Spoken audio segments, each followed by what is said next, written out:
Boker Tov, me voir tout le monde. On est Siman Gimel, Saïf Yud. Lo yekaneach beyad yemin. Pour comprendre cette halakha et les halakhot suivantes, il faut comprendre, imaginez-vous dans le temps, c'était quoi les toilettes, il n'y avait pas de papier hygiénique. C'est comme quand on est dans une randonnée, on n'a aucun Kleenex, comment on fait? C'est comme ça que ça se passait dans le temps, c'était comme ça. Donc au fait, il s'essuyait avec les mains propres. Ouais. Et c'était assez difficile aussi d'être propre, de se nettoyer, il fallait ensuite, il n'y avait pas beaucoup d'eau, c'est pas facile. Donc le Shulchan Aruch nous dit, un homme n'a pas le droit, il ne faut pas s'essuyer avec la main droite. Pourquoi? Alors on a dit plusieurs raisons. La raison est dit parce que premièrement, c'est la main avec laquelle on attache le téfilin.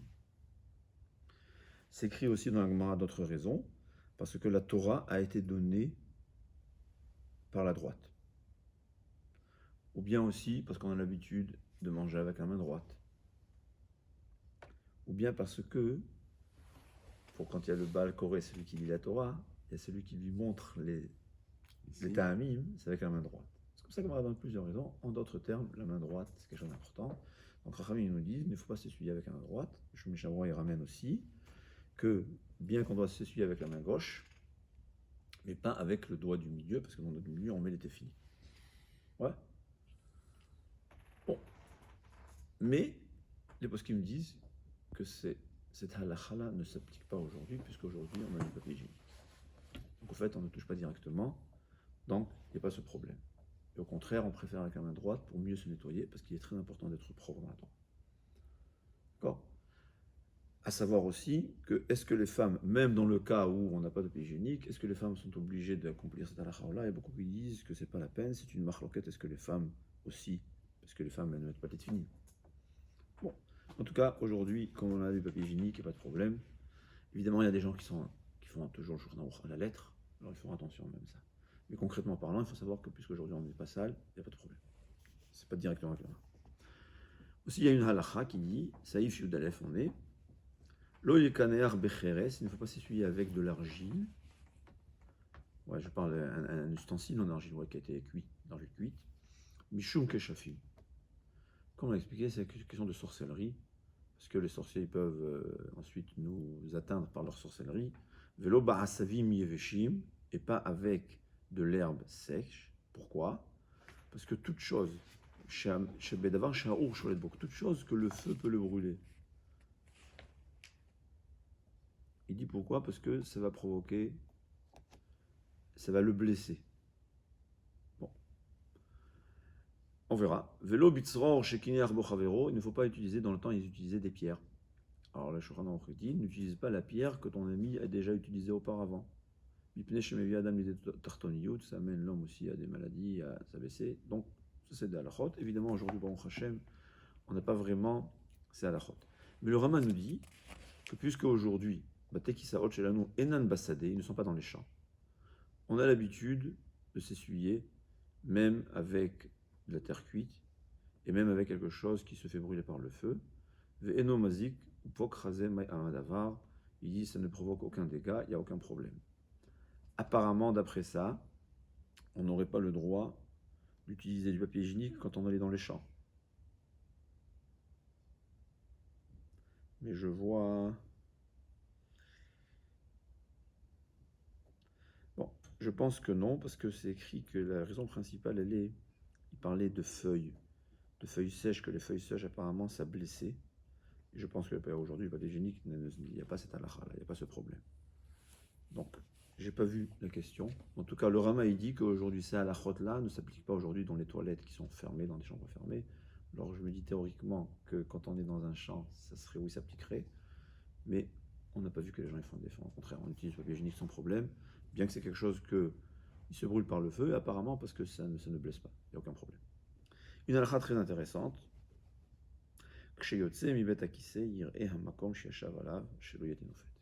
dit quand un homme il sort des toilettes, qu'il fasse attention que l'endroit dans lequel il est assis, c'est le Mishnah Berurah qui ramène en bas. Ouais.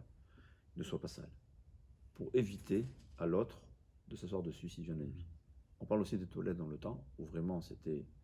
Imaginez-vous ce que c'est sans chasse d'eau, qu'est-ce qui se passe. Et pourtant, l'endroit même où on est assis, il faut qu'il soit le laisser propre, parce que des fois il y a l'autre qui arrive la nuit, il n'y avait pas de lumière, et il risque de se salir. Mais il y a une autre halakha qui s'applique aujourd'hui où nos toilettes sont propres. La Gemara a dit un homme n'a pas le droit de cracher dehors, parce que la personne qui va venir ensuite sera dégoûtée. On n'a pas le droit de provoquer à son ami quelque chose qui le dégoûte. Donc aujourd'hui, si quelqu'un est aux toilettes, il voit que derrière lui c'est sale, même par terre, ça dégoûte. Donc il faut faire attention que ça reste propre.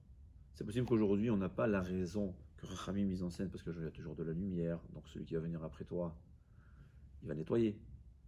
Mais il y a un autre problème, on n'a pas le droit de laisser d'une façon qui va provoquer un dégoût à son ami. C'est une halakha qui peut-être n'existait pas dans le temps parce que le toilette était de toutes les façons très sale, mais aujourd'hui où nos toilettes sont propres, il faut faire attention. C'est des recherets. C'est assourd si tu provoques un dégoût, mais en plus c'est des recherets, sa politesse, c'est le minimum. Quand la Gemara a dit, c'est celui qui salit qui doit nettoyer, c'est pas aux autres. Saïf Yud Aleph, non, Saïf Yud Bet, excuse.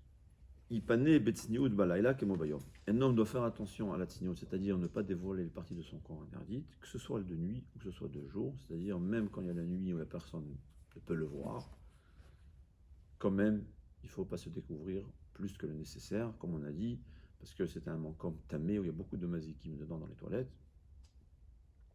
Aujourd'hui, c'est un peu différent, mais quand même, on voit que dans les toilettes, il faut faire attention, pas plus que le nécessaire. Aujourd'hui, en vérité, c'est pas une question qui est vraiment aujourd'hui qu'on a expliqué, parce que la façon avec des pantalons, c'est un peu différent que dans le temps. Ce qu'ils disent les poskim, c'est que si quelqu'un a besoin de faire petit, urine, il n'a pas besoin de se dévoiler totalement. Le minimum nécessaire, c'est ça la différence. Parce que cette halakha va s'appliquer actuellement même pour quelqu'un qui veut juste uriner, faire attention de ne pas le maximum, de se dévoiler le minimum. Yud Gimel, c'est une halakha intéressante que beaucoup de poskim disent qu'elle ne s'applique pas aujourd'hui parce qu'aujourd'hui on est habillé, mais dans le temps on était, c'est comme avec la djellaba, comme on dit dans le temps, que ça se couvert, que quoi. Chachamim disent que celui qui était castré, en fait quand il faisait ses besoins, on parle d'uriner, c'était pas en jet, ça tombait sur soi-même. Alors Chachamim ils disent, fais très attention que quand tu fais tes besoins, ne pas que quand tu sors, on ne voit pas tes pieds tout sales, plein mouillés, parce que les gens ils vont croire que Chazé Shalom il est castré, et ils vont se dire ah ces enfants, Chazé Shalom, c'est pas les siens. Mais aujourd'hui, c'est pas.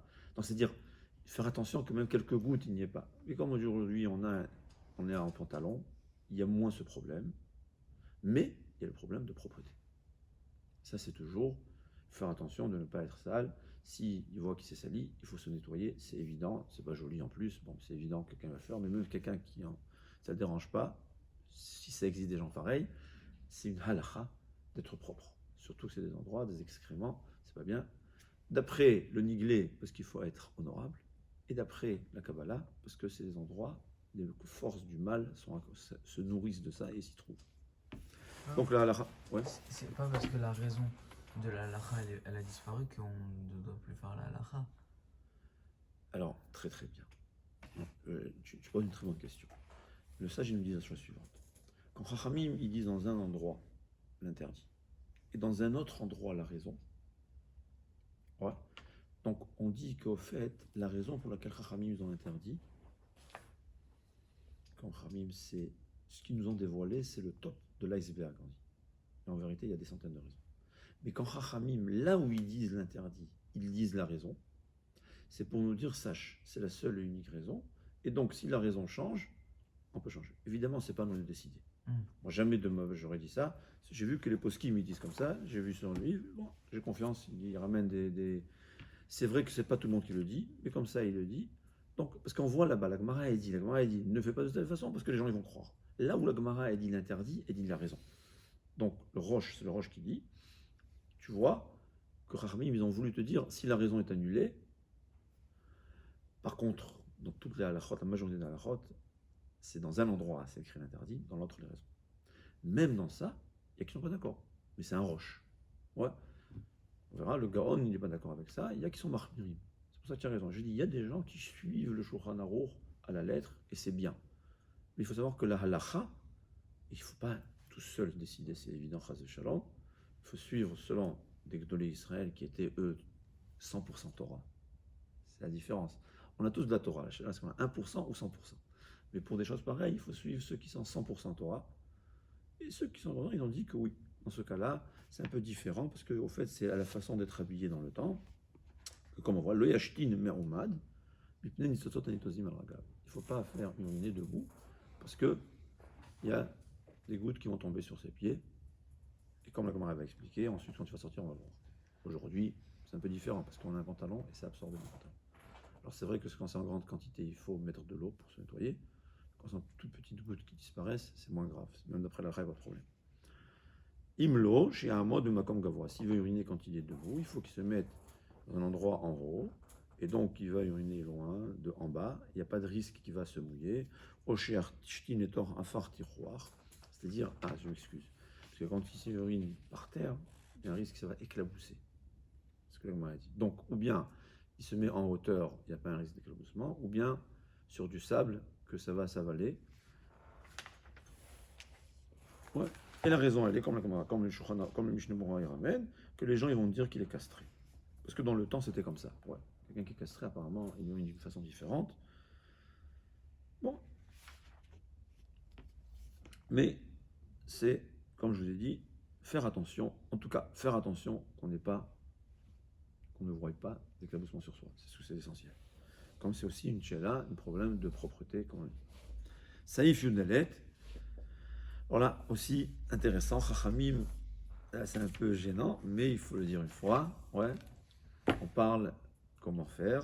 Alors, il faut savoir que dans la Shana Kodesh, il n'y a pas, pour les organes génitaux, on dit. Ouais, il n'y a pas vraiment.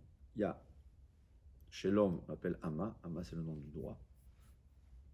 Le doigt. Ouais.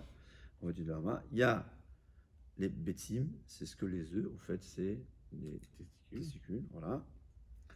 On va utiliser ensuite les noms en hébreu, hein. C'est plus facile pour moi. Il y a Zera. Zera, ça veut dire la graine. C'est quoi? C'est ce qui sort de l'homme, qui peut faire encore des enfants. Alors il faut savoir que c'est un Issour. C'est un sourd de la Torah de provoquer qu'il y ait un Zera Levatala, pas quand il est avec sa femme. Évidemment, s'il est Anous, la Gemara a dit, même la Gemara, on voit que même des Tanaïm, ils avaient Béonès, par force majeure, ils avaient des problèmes. Mais on doit tout faire pour éviter. Qu'est-ce que c'est Anous? Anous, ça veut dire force majeure. Ouais. On a dit Mishou Beonso. Comment il appelle ça? Apparemment, s'il y a des échappements, c'est pas de sa faute. Mais un homme, il doit tout faire pour éviter que ça ne provoque pas une sortie de Zera. C'est la raison pour laquelle Chachamim dit on n'a pas le droit de toucher Ama. Ouais. Le membre principal, c'est interdit parce que quand tu réchauffes, ça risque de provoquer une sortie. Parce que Yizaher, chez Loye Echos Ba'ama Viyashti. Faire attention de ne pas se toucher, ne pas s'attraper quand il veut uriner. Pourquoi? Parce que ça va réchauffer, il risque d'avoir un échappement. Imlo Me'atara ou Lemata. Par contre, le bout de son membre, ça c'est oui permis, parce que là, on a dit, ça n'a pas provoqué un réchauffement, ça n'a pas provoqué, Shalom, Zera. On dit pourquoi ça assourd, Mipne Shemotsi Shirvat Zera Levatala. Ça fait sortir son Zera en vain.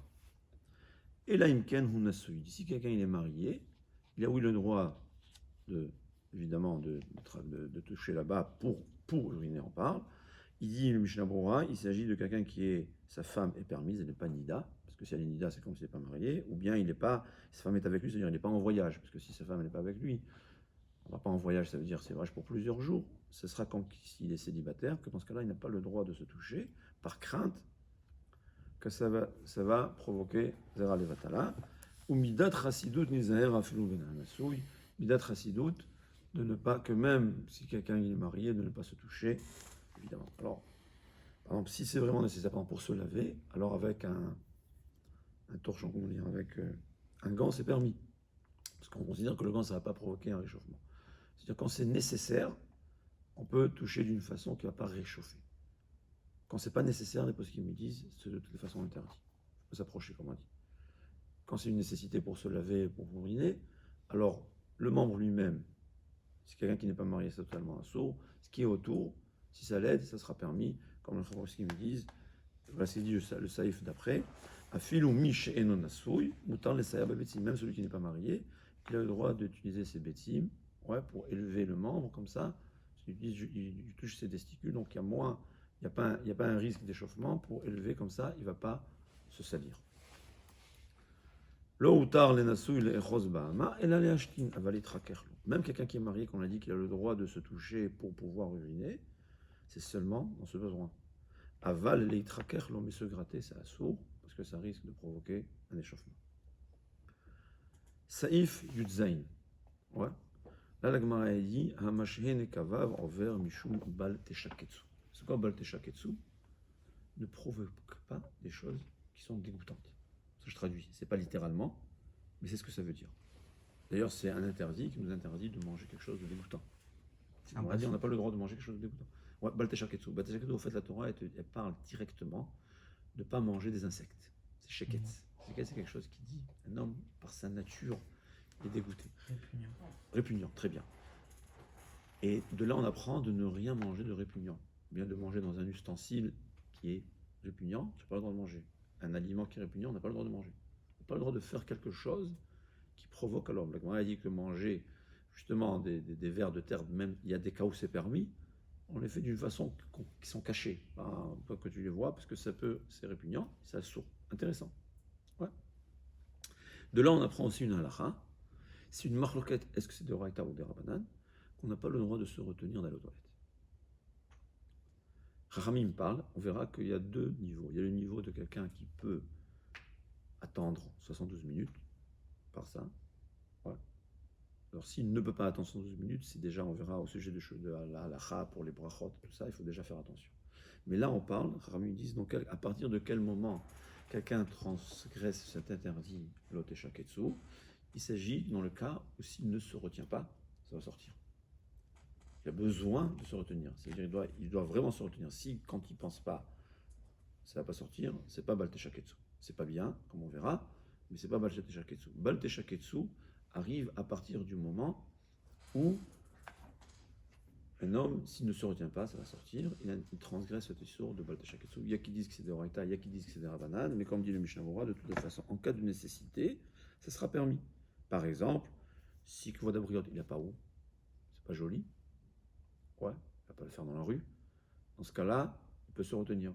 Ou bien si pour des raisons médicales, il a besoin, ça sera permis. C'est pas que c'est un interdit. Dans ce cas-là, c'est une nécessité, donc c'est permis. Quand c'est pour uriner, là, la Gemara est dit qu'il y a un autre problème, c'est que ça peut le rendre, ça peut provoquer une maladie, ou ça peut même le rendre stérile. Au sujet de le rendre stérile, le Chazon Ish dit que la nature de l'homme a changé. Parce que la Gemara, telle qu'elle décrit les membres en bas, c'était différent qu'on sait aujourd'hui. Le Chazon Ish, il n'y a que le Chazon Ish qui peut le dire. Je ne sais pas s'il y a quelqu'un d'autre qui pourrait le dire, mais le Chazon Ish dit que la nature a changé. Donc, il n'y a pas aujourd'hui un risque de devenir stérile si on se retient. Mais je pense qu'il y a quand même la raison de problème, c'est peut-être oui dangereux. La Gemara dit ça provoque des maladies. Ouais. Donc c'est la raison pour laquelle la Gemara, comme on a dit hier, ou avant-hier, je ne m'en rappelle pas, qu'un homme il peut même en public uriner, parce que, alors, évidemment aujourd'hui c'est beaucoup plus facile de trouver un coin, mais comme on l'a raconté dans le temps, il faut s'imaginer comment il vivait dans le temps. La Gemara a dit fait le même en public, même la Gemara a dit que les rabbinim ils doivent se le faire en public, comme ça les autres gens aussi vont penser à tout en France. Est-ce qu'aujourd'hui ça s'applique ou pas? Je pense que même les médecins aujourd'hui diraient que c'est dangereux de se trop. On parle de quelqu'un qui se retient vraiment. On dit sinon ça va sortir. Il faut faire attention, c'est une halakha de ne pas se retenir. Mishum balte shaketsu et mishum parce que c'est dangereux. Et on termine cette halakha qui est évidente, parce que comme on a dit plusieurs fois, vetov lirchot biatabat de maïm qu'il faut se nettoyer avec de l'eau du jour. Mais je pense qu'aujourd'hui, avec le papier hygiénique, c'est suffisant. L'essentiel, ça veut dire d'être propre, comme la Gemara a dit, parce que dans cet endroit-là, s'il reste un peu, même un peu il reste, c'est tellement sale, ça va faire une mauvaise, c'est pas bien. On n'a pas le droit de faire la tefila, par exemple, si on n'est pas bien essuyé, on n'a pas le droit de faire la tefila. Mais comme il y a des jeunes qui deviennent très stressés de ça, il faut savoir qu'on parle dans le temps où il n'y avait pas de papier hygiénique, parce qu'aujourd'hui, je pense que ça peut arriver à ça, et si on a vraiment on est stressé, alors il y a des lingettes sans problème. L'eau, on parle dans le contexte qui était dans le temps. L'essentiel, c'est savoir, être propre. C'est savoir. On a terminé Baruch Hashem, Siman Gimel. Be'atzlacha, Kol Tov.